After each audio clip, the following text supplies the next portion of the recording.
Hi guys, welcome back. It's Michael Silva, President and CEO of Archon One, and I wanted to cover a question that's come up quite a bit, especially because of what's been in the news lately, and that's what happens if my business is a victim of ransomware, and am I really at risk? And the short answer is yes, you are at risk. All businesses are at risk, and one particular question that we got was, well, does it matter if my business is small? I only have 50 or 100 employees, or I have 100, 200 employees. Does it really matter? Aren't they only going after the big guys? The answer is yes. I mean, in a lot of cases, small businesses do not have the resources to be able to protect against a proper ransomware attack. And unfortunately, that means that they are ideal targets for these attackers. So there are several fixes, things you can do to make things a better situation for you should you become the victim of a ransomware attack attempt.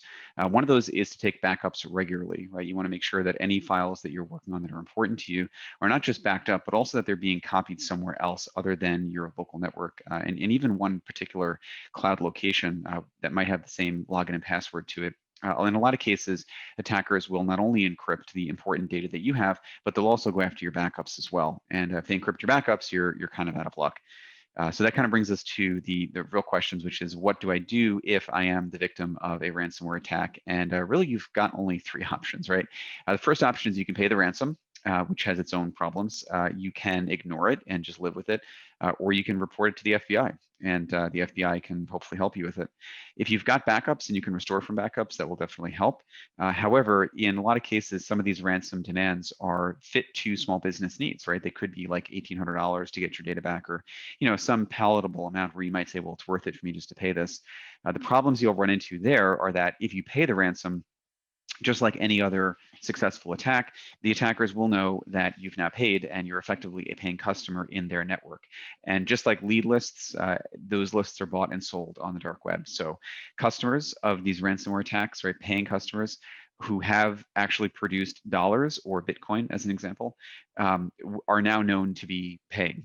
And that makes them more valuable on this dark web. So unfortunately, what ends up happening is the organizations will build profiles about your company. They'll look at who your leadership is. They will purport to be the leadership. They might be a CEO or a COO. They'll send messages to your staff saying that you need to do something quickly. And unfortunately, in a lot of cases, that actual task ends up being installing malware that actually sets the trap for ransomware infections. Also, your machine may not necessarily be the victim of a direct ransomware attack itself, but you also may be an unwitting participant in a larger botnet of machines that are effectively slave machines that are used to execute attacks on other people without you knowing. And again, I hate to say it, but those networks are built and they are bought and they are sold, similar to the way that Amazon Web Services runs, where you buy access to a cloud machine. You can also buy access to these botnets and have your machine potentially be a part of it. Proper antivirus definition, proper anti-malware, a real defense in-depth strategy is really the solution to this. So anyways, how can you prevent this? I guess really the key is just a proper security posture, regular auditing, regular penetration testing, good security controls, backups, and a tested disaster recovery plan is something that's pretty critical. But you can certainly let us know.